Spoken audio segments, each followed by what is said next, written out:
Welcome to the place where we learn about and learn from the leaders in our field who are powering creativity. I'm Aaron Dworkin, and this is Arts Engines.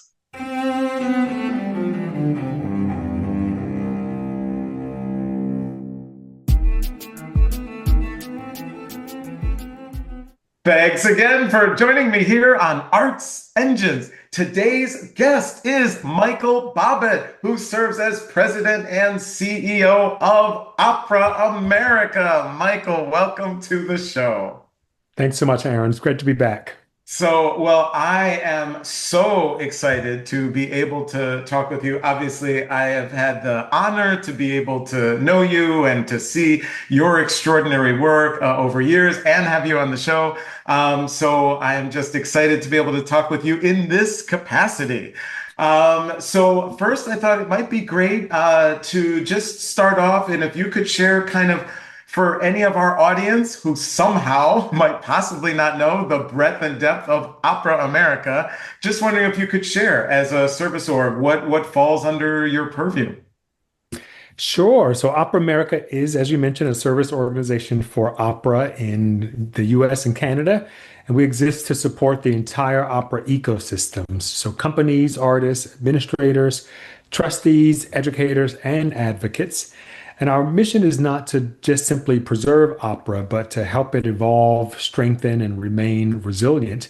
So we provide learning and convening and research and grants and advocacy and leadership development. And we have a home in New York City where we lease out for people to do auditions or to take voice lessons or rehearsals. And so we're here to help the field adjust to some significant challenges and see how we can help the field to ask the right questions and then start solving the problems that we may have. That is so awesome. And I want to kind of even ask you kind of also about transition in terms of your own leadership and kind of from different almost sectors. But before that, I was curious because a lot of times, I'll talk with heads of service organizations, and it seems like sometimes there's this very delicate balance of responding to a field, like responding to the field and almost kind of following where the field wants their service organization to go versus leading the field and kind of saying, hey, field, here's where we need to go. Just kind of curious as a leader, do you see that or how do you view that as you lead opera? It's a very difficult question that I've been wrestling with since before, even in the interview process. The word service, which is in our title, really is a word to look at and think about. So I do lean to more towards the leading of the field. I do listen to the field. I'm doing a lot of listening right now and collecting a lot of data and information. And I think that listening is data. I think the way I think about this is that if I go to a doctor and I have something that ails me, if my doctor asks me, well, what do you think I should do? I would not be happy with that doctor.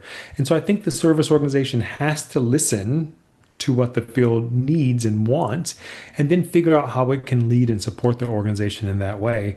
I've actually been looking at many different kinds of service organizations, a lot of art service organizations, and collecting the data. But I've been pivoting and looking at non-arts service organizations like the Bar Association or Chambers of Commerce or healthcare or realtors to see what are the tent poles or the commonalities of what they're offering their industry. Most of those industries are thriving, and I kind of want that for the opera sector. That's awesome. And especially, I think, so important. Like, often, if we look outside of our fields, that we might find inspiration and guidance as we think about leadership of our own field. And that kind of also, you come also from bringing a public sector experience and just wondering, as a leader, differences, key aspects, or do you find there are similarities between the two? Just kind of curious that differential, because we have people in our audience who are public sector, who are private sector, who think about both. Obviously, many in the public sector who are striving to get some of the public funds from the public sector. So curious, kind of any of your thoughts now having that kind of cross border experiences. Yeah, in many ways, there are many similarities. What I find interesting about the mixture of my arts training and experience, my business background, and my public sector background is it's all about solving problems. Whether or not I am trying to make art, which is a version of solving problems, or trying to innovate around some business model that can generate revenues or bring value to people's lives. That is another form of solving problems.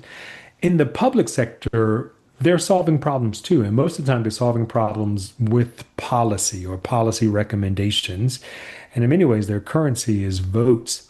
So working in the public sector was very interesting. I got to be in the rooms with secretariats and commissioners and governors and lieutenant governors and legislators, really observing and learning how they take the issue that they are dealing with and try to fix it, not just put a band-aid on it. So the housing people are trying to solve the unhousing issues at the same time providing resources for people who are unhoused. So I felt like my job running a service or running the arts agency for the state was to solve the issues that the arts sector was facing, not just throw grant money at them. Absolutely. And I think that that's the idea of the kind of problem solving and how that, of course, ties into leading a sector. As you think about the opera specifically, not even just the arts, but you could go broader too if you wanted, but specifically the opera sector, the opera industry.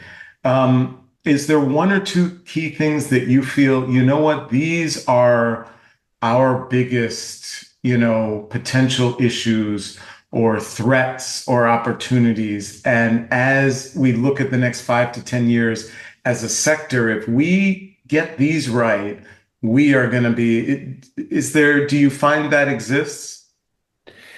Yeah, and some of that is what my brain is churning around, but the biggest issue is the economics and the declining audiences, the rising costs, the I think the public sector value.